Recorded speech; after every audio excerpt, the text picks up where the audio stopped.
Yeah, I'm back. So, like I said, I was getting a little lag. So what I was saying, like anybody that was, potentially a parent, they're going to go hard in the paint for their children. Period. They're going to put their life on the line for their child. They don't care whose feelings they hurt. They don't care what they got to do if somebody threatens, their child in any form. They're going to just, they're going to do what they got to do. So that's it on Ti's perspective of that, where he's coming into play. Charleston White, he is a online personality. A lot of things he says for shock value. Essentially, he's a shock jock, except he don't spin records. Um, he's a lot, but he's not a liar. He tells the truth, and he tells it in an abrasive, rude, crude, offensive way. But the things he says, most of the things he says, are truthful. And the thing about the truth ain't always pretty. The truth is ugly. And some people don't want to face the truth. Some people cannot handle the truth. Remember that movie, A Few Good Men, the line? You want to know the truth? You can't handle the truth. And that's kind of, what Charleston White represents. The unbridled, ugly truth. But in his truth telling, he crosses the line where he's putting the persona. He's trying to get the clicks and the views and trying to get the momentum to make the money because his brand is monetized. And in that, he kind of goes overboard. Some things he has done on his platform. He has disrespected Nipsey Hussle, fallen rapper Nipsey Hussle. He said, F them rappers, F all gang members, they all need to go to hell, burn in hell, F Nipsey Hussle.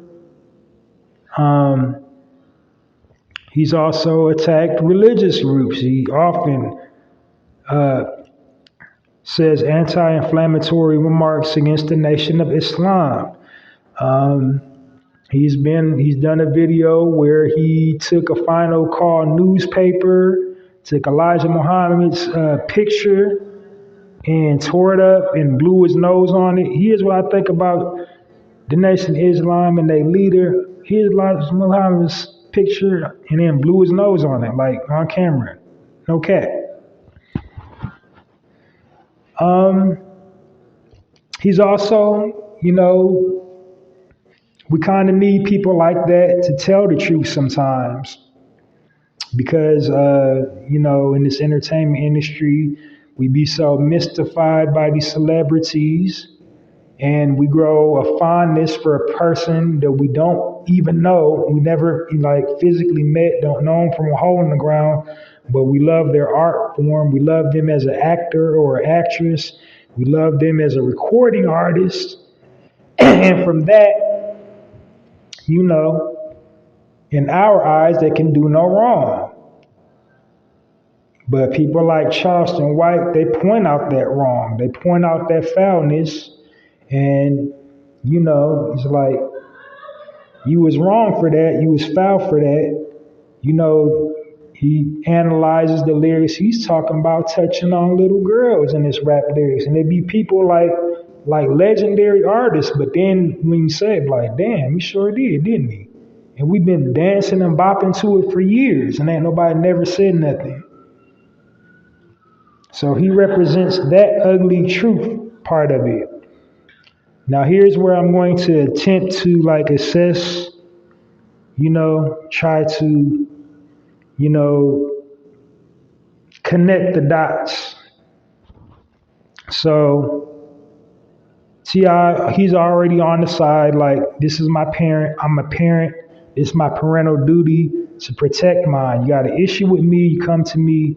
You don't get on social media talking about mine. Cool, expect it.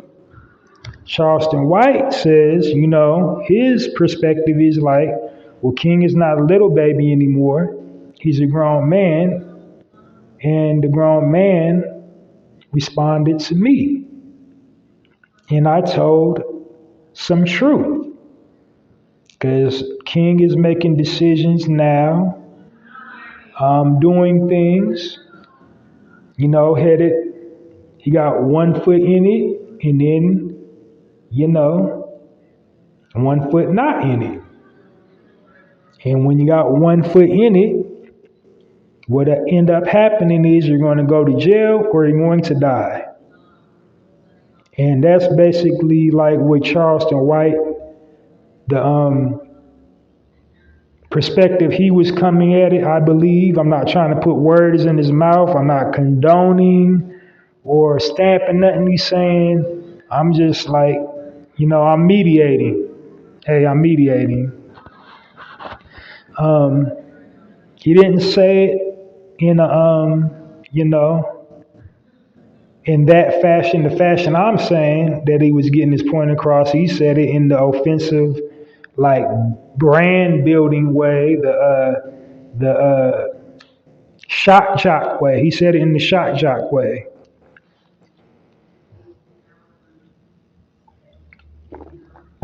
So basically, this worries me. The situation worries me. I hope these brothers can jail this, smooth it out, and just agree to disagree. Because we don't need, a death, and we don't need jail. Because going down this road, moving forward, that's the only thing that's going to happen. And the powers that be love that scenario. That's what they live for. 1 dead, 1 in jail. 1 dead, 1 in jail. This is what's going to happen if they clash.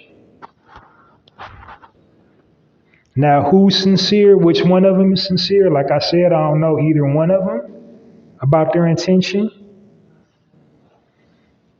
Because it's not good intention now. The lines have been crossed. And nobody wants, and it seems like neither one of them want to back down.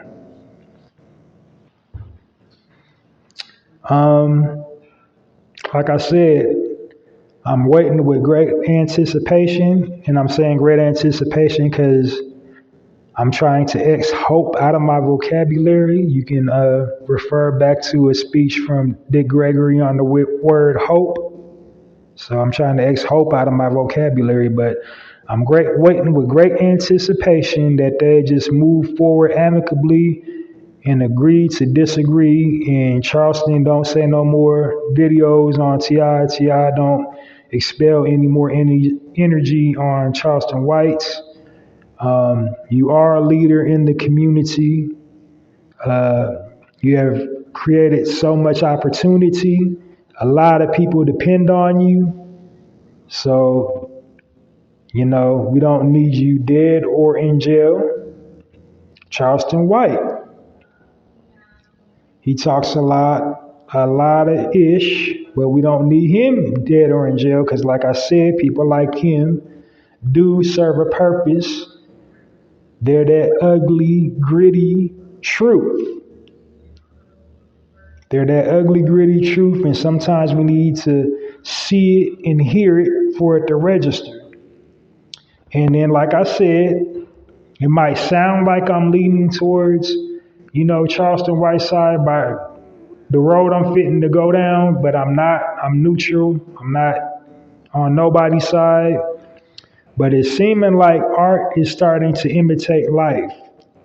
Because if you remember the movie ATL, T.I.'s character, Rashad, the big brother, the big older brother, right? In the movie, if you watch the movie, Evan Ross's character was the little brother. And so, you can connect the dots to their relationship. The parents passed away. I think in the movie it was due to a car crash or something. And the day that happened, he became the father. It became his mission to protect his little brother from hurt, harm, and danger at all costs and at any cost.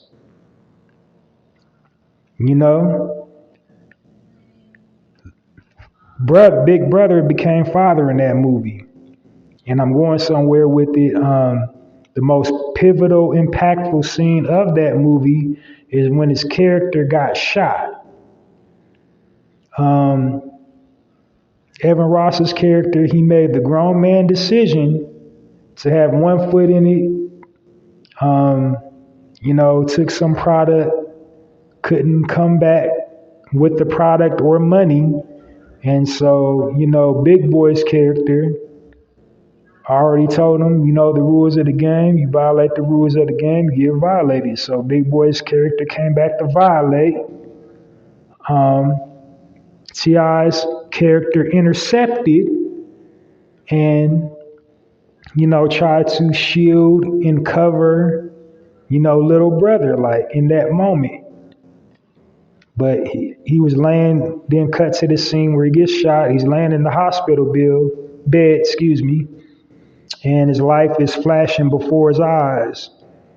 And in that moment, he has a realization, all that I've ever tried to do for my little brother, I couldn't save him. He made a choice. I could have lost my life. His life flashed before his eyes. I've tried to, save my little brother. He made a choice to, live the street life, and I could have lost my life protecting him. He was totally human in that moment. I could have lost my life to, protect my little brother, and if I died, what would happen to him? If I wasn't here to look out for him, what would happen to him? And then so Evan Ross's character, he's looking down at T.I. laying up in the hospital. T.I.'s character, shot. And T.I.'s character says, they're going back and forth, say, I can't be no man for you. I did all I can do, basically. I did all I can do. I tried to give you all the advantages of life, and you chose what you chose. Like, I can't keep going behind you, wiping your behind and wiping your nose. That's basically what the character was saying in that moment. Now, when it comes to T.I.'s son, King, now Damani, he's never, in the media for controversy.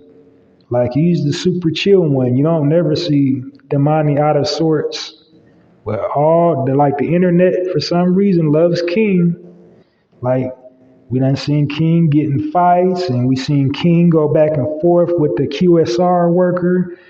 We done seen King, just like he got into a situation with Boosie Badass's son. So, like, he done got his mind made up for that life.